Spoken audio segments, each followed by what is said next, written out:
स्वागत है एक बार फिर आज आपका बीके स्टडीज़ के यूट्यूब चैनल में। देखिए साइकोलॉजी की सीरीज़ चल रही है। साइकोलॉजी की सीरीज़ में हमारा चल रहा है अधिगम के सिद्धांत।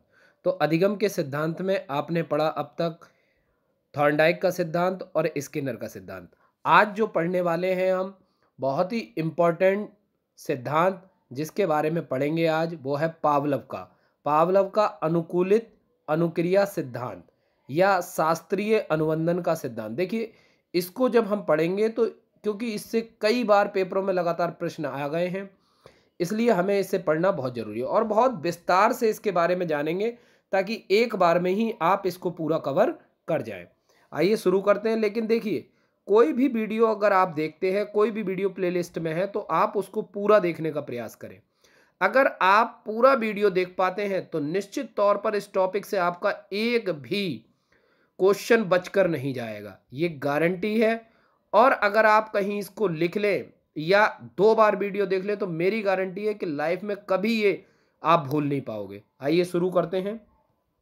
Welcome to BK studies. देखिए बीके स्टडी का वेब पोर्टल, ऐप्स और साथ ही साथ टेलीग्राम, यूट्यूब, फेसबुक, व्हाट्सअप सारे पैटर्न से हम आपके लिए लेकर आ रहे हैं जिनके लिंक मैं वीडियो के नीचे दिया करता हूं, तो आप वहां से पीडीएफ और बाकी चीज़ें भी डाउनलोड कर सकते हैं। आइए शुरू करते हैं आज का वीडियो। देखिए पावलव का अनुकूलित अनुक्रिया का सिद्धांत या पावलव क्लासिकल कंडीशनिंग थ्योरी या फिर क्लासिकल सिद्धांत। देखिए पावलव को अनुबंधन का जनक माना जाता है। अगर कभी आ जाए फादर ऑफ कंडीशनिंग, तो फादर ऑफ कंडीशनिंग कौन है? पावलव। देखिए पावलव को अनुकूलित अनुक्रिया सिद्धांत के लिए 1904 में नोबेल पुरस्कार दिया गया। देखिए ये एक फिजिशियन थे, पेशे से एक व्यवसाय से एक डॉक्टर थे और इन्हें इसी प्रयोग के कारण 1904 में नोबेल। अब देखिए जब प्रयोग पर नोबेल मिल जाए तो इसकी वैल्यू और ज़्यादा बढ़ जाती है। तो यही कारण है कि सारे सिद्धांतों में से पावलव का अनुकूलित अनुक्रिया सिद्धांत को सबसे ज़्यादा पेपरों में पूछा जाता है। मनोवैज्ञानिक के साथ साथ पावलव एक चिकित्सक भी थे, इसलिए इसको कहा जाता है शरीर शास्त्री का सिद्धांत। याद रखेंगे, एक और नाम से जाना जाता है शरीर शास्त्री का सिद्धांत। अधिगम में उद्दीपन और अनुक्रिया यानी स्टिमुलस और रेस्पॉन्स के बीच सहचार्य स्थापित होता है। पिछले वीडियो में हमने पढ़ा था कि एस और आर यानी अनुकूलित नन स्थापित हो जाता है, जिसे हम कहते हैं अनुकूलन स्थापित हो जाता है। किसके बीच में? उद्दीपन और अनुक्रिया यानी स्टिमुलस और रेस्पॉन्स के बीच। ये तथ्य अनुबंध के प्रयोग के रूप में स्पष्ट हो चुका है। अनुबंधन 2 प्रकार का था, एक था शास्त्रीय अनुबंधन अनुकूलित अनुक्रिया और दूसरा था क्रिया प्रसूत या नैमित्तिक। देखिए अनुबंधन वह प्रक्रिया है, देखिए नैमित्तिक और क्रिया प्रसूत हमने कब पढ़ा था? स्किनर के। अब देखिए यहां पर समझने की है, अनुबंधन वह प्रक्रिया है जिसमें एक प्रभावहीन उद्दीपन वस्तु व परिस्थिति इतनी प्रभावशाली हो जाती है कि गुप्त अनुक्रिया को प्रकट कर देती है। यहां पहले शास्त्रीय अनुबंधन पर प्रकाश डाला जा रहा है। शास्त्रीय अनुबंधन को पूर्व जानने से यह जरूरी जानना पड़ेगा कौन सा? क्रिया प्रसूत या नैमिक अनुबंधन, जिसे मैं कल पढ़ा चुका हूं। तो देखिए वहां पर मैंने मनुष्य की कुछ क्रियाएं बताई थी। कुछ क्रियाएं जो होती हैं जन्मजात होती हैं, जैसे साइकोलॉजिकल रिफ्लेक्स, जैसे सांस लेना, पाचन, रुधिर यानी रुधिर का परिगमन और पाचन क्रियाएं, और स्वचलित क्रियाओं को लिया जा सकता है। लेकिन कुछ क्रियाएं मनोवैज्ञानिक होती हैं यानी साइकोलॉजिकल रिफ्लेक्स, जैसे पलक झपकना, छींकना, लार आना। देखिए इस समय तो छींकना और बुखार आना बहुत ही घातक है क्योंकि कोरोना का प्रकोप चल रहा है, तो बचकर रहें, खुद भी सेफ रहें और दूसरों को भी। तो यहां पर समझने वाली बात यह है, इन्होंने आधार को बताया। देखिए पिछले जब वीडियो में हमने पढ़ा तो हमने बताया कि वहां पर लक्ष्य का होना जरूरी है। वहां पर किसका होना जरूरी है? लक्ष्य का। लेकिन कभी कभी बिना लक्ष्य के ही क्रिया कराई जा सकती है। याद रखें, कभी कभी बिना लक्ष्य के ही क्रिया कराई जा सकती है, तो यह कहलाता है शास्त्रीय अनुबंधन। और जो मैंने बोला कि लक्ष्य का होना जरूरी है, तो वो कहलाता है नैमंतिक अनुबंधन। तो दोनों में अंतर समझ में आया। अब देखिए इन्होंने जो प्रयोग किया था, कुत्ते पर प्रयोग किया था। कुत्ते पर कैसे किया था? पावलव ने कुत्ते की पैरोटिड ग्रंथि का ऑपरेशन कर उसके मुंह में नली लगाई थी। याद रखेंगे, पैरोटिड ग्रंथि से लार निकलती है, तो पैरोटिड ग्रंथि का ऑपरेशन कर लार कलेक्ट करने के लिए नली लगाई और उन ट्यूब को एक वेसल में लिया। इस प्रयोग में पावलव ने इस प्रकार किया कि कुत्ते को खाना दिया जाता था, तो खाना देखते ही कुत्ते के मुंह में लार आना प्रारंभ हो जाती है। खाना देने से पूर्व घंटी बजाई जाती थी और घंटी के साथ ही खाना दिया जाता था। इस प्रक्रिया को कई बार दोहराया जाता है। तत्पश्चात घंटी बजाई किंतु भोजन नहीं दिया। इस क्रिया के पश्चात भी कुत्ते के मुंह से घंटी बजाते ही लार आनी प्रारंभ हो गई। देखिए इस एग्जाम्पल को समझने के लिए पहले चित्र के माध्यम से समझते हैं। देखिए जैसे आप यहां चित्र देख सकते हैं, एक डॉग को लिया है और उसे बांध दिया गया है, साथ ही उसके मुंह में नली लगाई गई है और मुंह उसका नीचे ना आए इसको लार इकट्ठा करने के लिए पात्र लगाया गया है। तो देखिए अब क्या करते हैं, यहां से एक विंडो है, विंडो के बाहर इसे चीजें दिखाई जाती हैं। देखिए सबसे पहला काम इसमें क्या होता है, देखिए सबसे पहले घंटी बजाई। अब ये देखेंगे कि घंटी बजाते हैं तो कोई क्रिया नहीं होती। फिर क्या करते हैं, घंटी बजाते हैं और साथ में भोजन देते हैं, तो घंटी बजाने के बाद तुरंत भोजन आता है। ये क्रिया हमने कई बार दोहरा दी, तो क्या होगा, वो उस घंटी की आवाज के साथ खुद को अनुबंधित कर लेगा। ठीक, और फिर बाद में क्या होगा, भोजन ना भी दो घंटी बजाओ तब भी वो भोजन को क्या कर लेगा, ग्रहण कर ले। अब देखिए इसी के आधार पर हम इसको कई रूप में पढ़ेंगे। तो देखिए कैसे पढ़ेंगे, अगर इसमें बात करें, इसमें जो फैक्टर आपको याद रखने वाले हैं, एक आपको फैक्टर रखना है CS, एक रखना है UCS, एक रखना है आपको CR और एक रखना है आपको UCR। देखिए CS क्या होता है, CS है कंडीशनल स्टिमुलस, यानी कंडीशन के आधार पर, जो कंडीशन से आपने स्टिमुलस बनाया तो यहां वो है घंटी। CS यानी CR कंडीशनल रिस्पॉन्स, तो ये घंटी की आवाज के साथ जो अनुक्रिया जैसे लार आना, तो ये कहलाएगा। ये है UCS अनकंडीशनल या स्वाभाविक। अनकंडीशनल मतलब स्वाभाविक, यानी कि भोजन देखने के बाद ही लार आना और घंटी की आवाज से कोई क्रिया नहीं। UCR अनकंडीशनल रेस्पॉन्स, यानी केवल घंटी को देखकर नहीं, भोजन को देखकर ही लार आना। देखिए इसको और विस्तार से समझते हैं, आइए इस पर चर्चा करते हैं।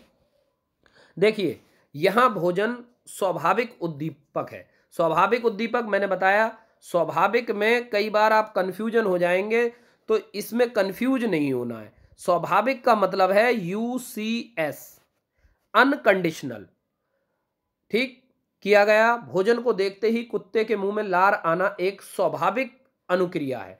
तो जब स्वाभाविक अनुक्रिया हुई तो क्या आया, UCR, यानी UCS का संबंध सीधे सीधे किससे आया, UCR से, जिसका अर्थ है कि अनुक्रिया किसी विशेष दशा पर निर्भर नहीं अपितु स्वाभाविक रूप से भोजन को ही देखकर आती है। पहला एक्सपेरिमेंट सफल। अब देखिए आगे, भोजन को स्वाभाविक उद्दीपक के साथ साथ घंटी बजाए जाने वाली घंटी को पावलव ने अनुबंधित व अस्वाभाविक उद्दीपक। अब अस्वाभाविक उद्दीपक जिसको कहेंगे हम क्या, कंडीशनल, तो कंडीशनल क्या कहेंगे, CS। तो ये क्या है, ये घंटी की आवाज है। क्या है ये, घंटी, क्योंकि यह स्वाभाविक उद्दीपक यानी भोजन के साथ कर दी जाती है। कई बार घंटी के साथ भोजन देने के उपरांत अब कुत्ते को क्या लगने लगता है कि जैसे ही घंटी बजेगी वैसे ही भोना, तो अब उसके मुंह में लार जो आती है घंटी को देखकर, तो ये कैसी क्रिया हो गई, अस्वाभाविक अनुक्रिया। ठीक, फिर आगे, अब इस प्रकार ना तो भोजन आता है, चौथी बार में केवल घंटी बजती है और भोजन नहीं आता। तो देखिए अब इस पूरे तथ्य के आधार पर 4 स्टेप निकल कर आते हैं। कितने स्टेप निकल कर आते हैं, 4। उन चारों को देख लेते हैं। देखिए इन 4 स्टेप में क्या होता है, देखिए अगर पहला स्टेप देखेंगे, बिफोर कंडीशनिंग, अगर मैं घंटी बजा रहा हूं तो नो रिस्पॉन्स, क्योंकि अभी कुत्ते को घंटी के साथ में कोई कंडीशन नहीं मिली है। दूसरा, अब मैंने उसे मांस दिखाया या भोजन दिखाया तो क्या होगा, उसके मुंह से लार आनी शुरू हो जाएगी। तो ये क्या हुआ, स्वाभाविक, ये कैसी हुई, स्वाभाविक क्रिया। और स्वाभाविक उद्दीपक, भोजन क्या है, स्वाभाविक उद्दीपक, और ये क्या है, स्वाभाविक अनुक्रिया। ऐसे ही ये क्या है, यहां पर उद्दीपक है नहीं और यहां पर अनुक्रिया है, तो ये स्वाभाविक है। ये ऊपर वाले में दोनों ही काम क्या है, स्वाभाविक, और ये उद्दीपक अभी है नहीं। अब आता है ड्यूरिंग कंडीशनिंग, यानी अनुबंधन के दौरान। अब घंटी के साथ मैंने भोजन को अनुबंधित कर दिया, ये क्रिया मैंने कई बार दोहरा दी। क्या कर दिया, कई बार दोहरा दी, तो क्या होगा, अब ये घंटी की आवाज के साथ खुद को अनुबंधित कर लेगा और घंटी की आवाज सुनते ही लार आने लगेगी। आफ्टर कंडीशनिंग, अब क्या होगा, मैंने घंटी की आवाज तो सुनाई, इसे भोजन हटा दिया, तब भी ये इसके साथ समझौता कर लेगा और भोजन के लिए, यानी कि भोजन की इच्छा से ही लार टपकाने लगेगा। देखिए अब इसको अच्छे से समझ लेते हैं।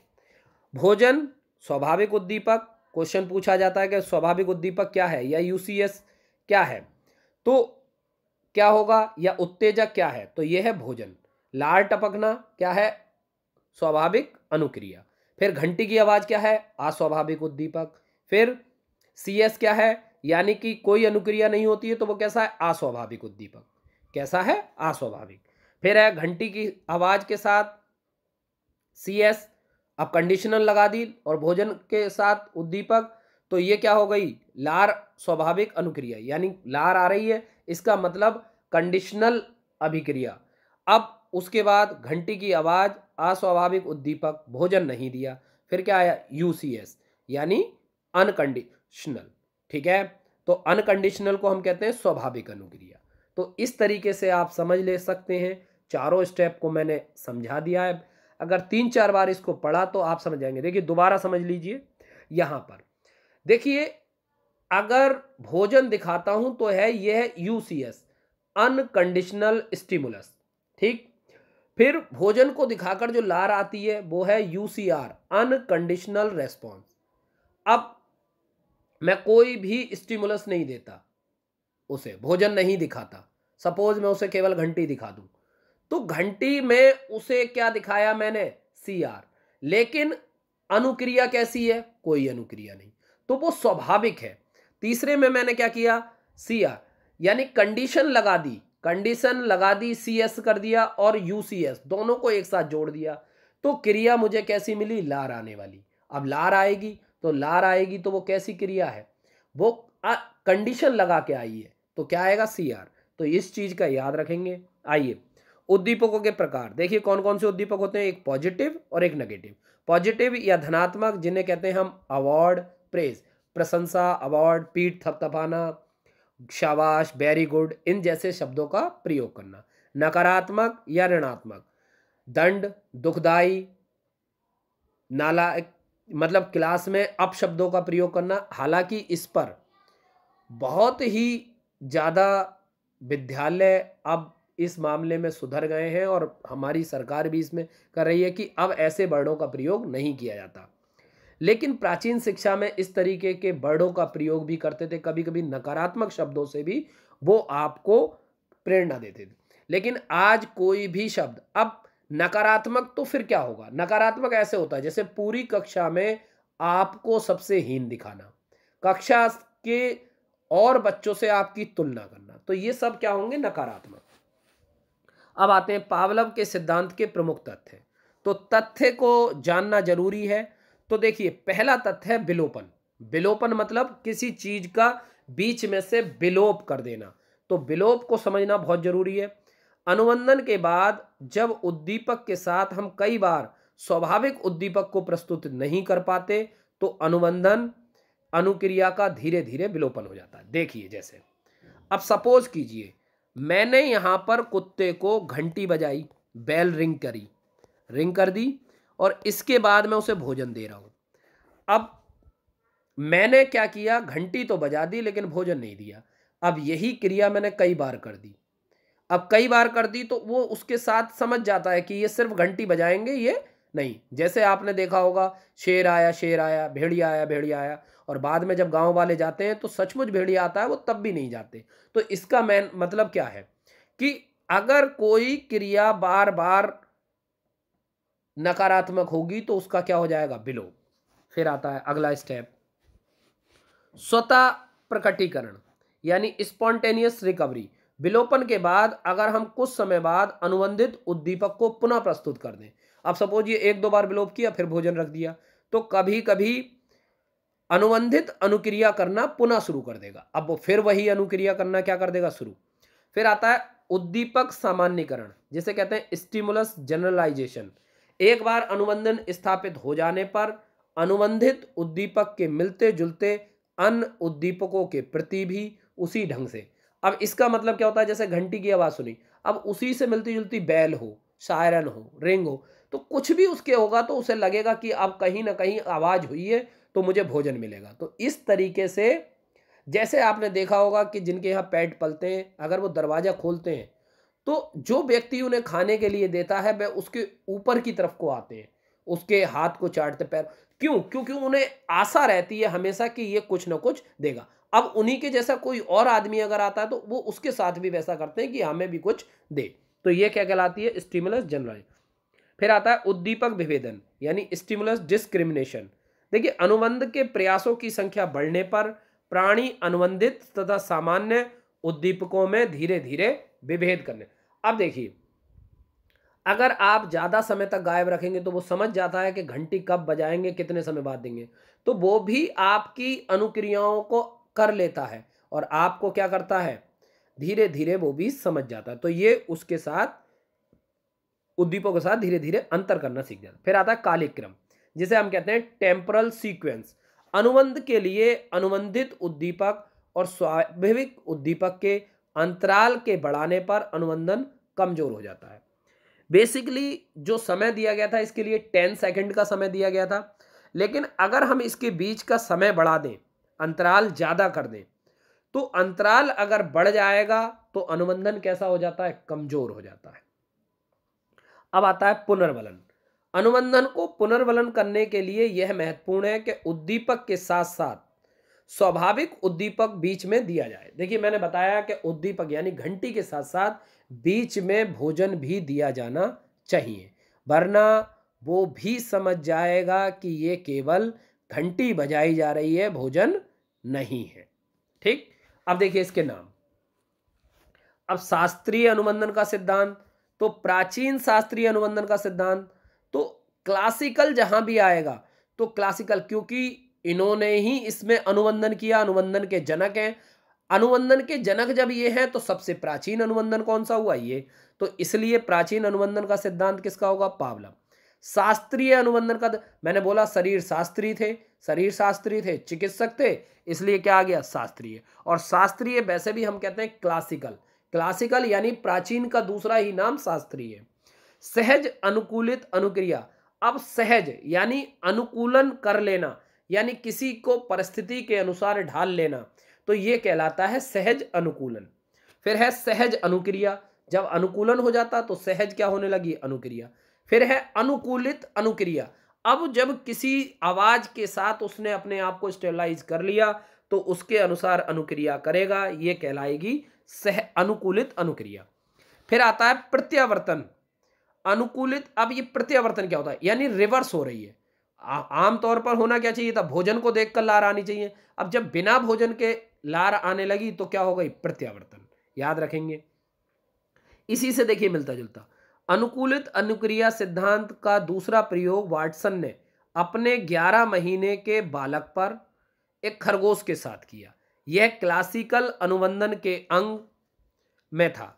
अब वाटसन ने इस प्रयोग में क्या किया, अल्बर्ट के सामने बालों वाला एक खिलौना, देखिए इन्होंने एक खरगोश पर भी किया था और एक इस पर किया था, लेकिन जो बच्चे पर प्रयोग है वो बता रहा हूं।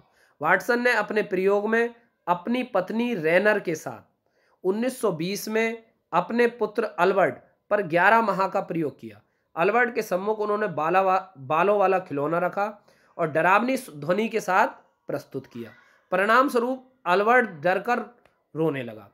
कुछ समय बाद अल्बर्ट के सम्मुख जब कोई बालों वाली चीज प्रस्तुत की जाती थी तो अल्बर्ट डर के रोने लगता था। तो ये अनुबंधन कहलाया। तो इसी तरीके से उन्होंने अपने अनुबंधन को पेश किया। इस प्रयोग के आधार पर शास्त्रीय अनुबंधन को इस तरह स्पष्ट किया जा सकता है कि यदि स्वाभाविक उद्दीपक के साथ अस्वाभाविक उद्दीपक दिया जाए और इसकी पुनरावृत्ति अनेक बार की जाए तो कालांतर में स्वाभाविक उद्दीपक के हटाए जाने पर भी अस्वाभाविक उद्दीपक से वही अनुक्रिया होती है जो स्वाभाविक उद्दीपक के साथ होती है। अब गिलफोर्ड ने इसकी व्याख्या इस रूप में की है, जब दो उद्दीपक साथ साथ बार बार प्रस्तुत किए जाते हैं तो पहले नवीन और बाद में मौलिक हो जाता है, तो कालांतर में पहला भी प्रभावी हो जाता है, यानी समय का ज्यादा अंतराल होगा तो पहला वाला उद्दीपक भी। अब शास्त्रीय अनुबंधन के सिद्धांत के लिए कुछ स्थितियां आवश्यक हैं जिनके आधार पर ही अधिगम प्रक्रिया प्रभावी होती है। जैसे पहला, प्रेरणा। शास्त्रीय अनुबंधन को प्रभावित करने वाला प्रमुख कारक प्रेरणा है। प्रेरणा जितनी अधिक तीव्र होगी, प्राणी उतनी ही शीघ्रता से अनुबंधन करेगा।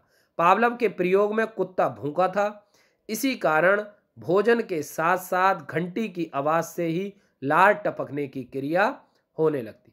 बाद में घंटी की आवाज से ही यदि वह भूखा ना होता तो घंटी से भोजन का प्रभाव उस पर ना पड़ता। अतः अधिगम के लिए प्रेरक या प्रेरणा का होना आवश्यक है।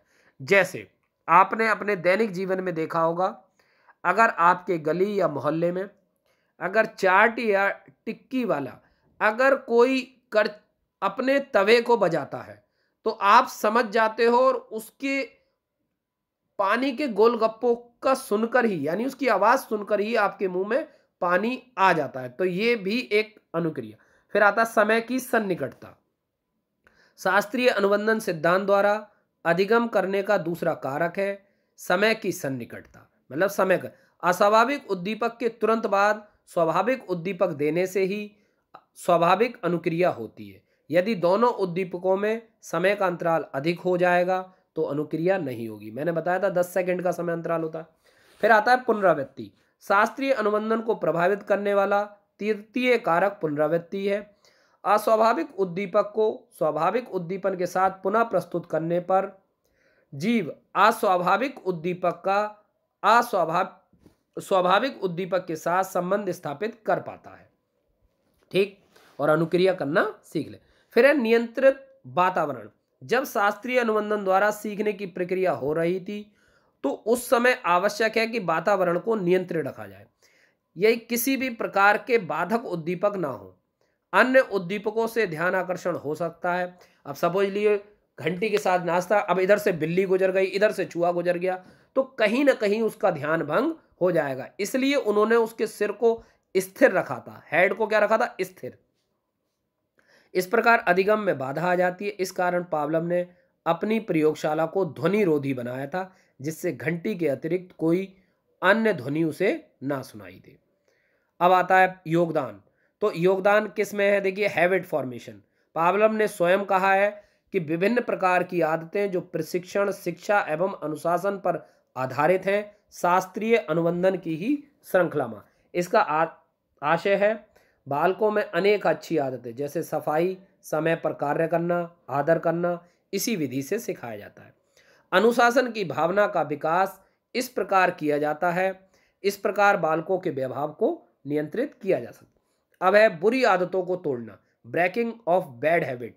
पावलव का यह सिद्धांत न केवल अच्छी आदतों को सिखाने अपितु खराब आदतों को छोड़ने के लिए भी उपयोगी है। जिस प्रकार अनुबंधन द्वारा अधिगम किया जाता है, उसी प्रकार अनुकूलन विधि द्वारा बुरी आदतों जैसे गाली देना, चोरी करना आदि को समाप्त। कुसमायोजित बालकों में व्याप, संवेगात्मक अस्थिरता व चिंता आदि का निवारण इसी विधि द्वारा किया जाता है। इस प्रकार मनोचिकित्सा के क्षेत्र में यह सिद्धांत सहायक है। अगला आता है आवृत्ति निर्माण में सहायक। शास्त्रीय अनुबंधन के द्वारा अधिगम से शिक्षक एवं स्कूल आदि के प्रति अच्छी अभिवृत्तियों के विकास में सहायता मिलती है। अब आता है पशुओं का प्रशिक्षण। देखिए, इसके द्वारा पशुओं का भी प्रशिक्षण होता है। अब आलोचना, देखिए, जब कोई सिद्धांत दिया जाता है तो उसकी आलोचना भी जरूरी है। यह सिद्धांत मनुष्य को एक यंत्रवंत मानता है जो सत्य नहीं है, यानी यंत्र मानता है कि जैसा हम चाहेंगे वैसा। वास्तविकता यह है कि मनुष्य कोई मशीन नहीं है, उसमें विवेक, बुद्धि, चिंतन, तर्क करने की क्षमता है। अतः किसी कार्य को तर्क व चिंतन के आधार, देखिए आगे आएगा कॉग्निटिव संज्ञानात्मक विकास का सिद्धांत, तो वो इस तर्क पर आधारित है। इस सिद्धांत के अनुसार प्रयोग करते समय उद्दीपन को पुनः पुनः दोहराया जाता है जिससे संबंधता बनी रहे। यदि किसी समय तक उद्दीपन को प्रस्तुत नहीं किया जाता तो उसमें भूल पड़ जाती है, अर्थात प्रभावहीन हो जाए। इससे अर्थ निकलता है कि इस सिद्धांत के द्वारा अधिगम स्थायी नहीं होता। इस सिद्धांत की क्या है कमी। अब देखिए शैक्षिक मैथ, सतर्क रहना, शिक्षण में दृश्य श्रव्य सामग्री का प्रयोग, पुनरावृत्ति पर बल, रीइंफोर्समेंट, पुनरावृत्ति के आधार पर अनुबंधित यानी अनुबंधन स्थापित करना, यानी जैसे वो घंटी के साथ कर रहा है वैसे ही हमें भी समय के साथ याद आ रहा है।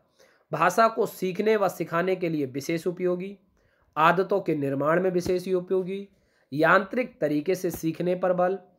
इसी प्रकार बालकों में प्रेम व घृणा का विकास, भय संबंधित मानसिक भ्रांतियों को दूर करने में सहायक। और इस सिद्धांत के अनुसार बालकों में कभी कभी शब्दों की पुनरावृत्ति ना करें जो कुंठाओं में बदल जाए। तो याद रखें कि यह सिद्धांत लाभदायक है। एक दो कमियों को छोड़ दिया जाए तो बाकी इस सिद्धांत ने क्रांति ला दी थी उस समय अपने प्रयोग, और इसी कारण इस प्रयोग के आधार पर इन्हें नोबेल मिला था। तो देखिए सबसे पहले आज के लिए मेरा क्वेश्चन है, और क्वेश्चन क्या आता है, देखिए मेरा क्वेश्चन में आपको सिर्फ इतना बताना है कि पावलव को नोबेल पुरस्कार कब मिला था। इसे आप कमेंट बॉक्स में डालेंगे, पावलव को नोबेल पुरस्कार कब मिला था इसे आप इसमें डालेंगे। और दूसरी बात, यूसीएस क्या है इसके बारे में कमेंट करेंगे, और आपको वीडियो कैसा लगा ये भी आप हमें कमेंट बॉक्स में बता सकते। बने रहिए हमारे साथ, एक एक करके हम सारे सिद्धांतों को पढ़ रहे हैं।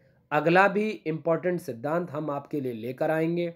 जब तक बने रहिए, लगातार मनोविज्ञान की सीरीज चल रही है। अब मनोविज्ञान का नेक्स्ट वीडियो थर्सडे को आएगा।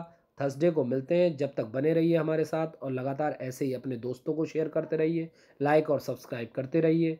शुक्रिया, धन्यवाद, आपका दिन शुभ रहे।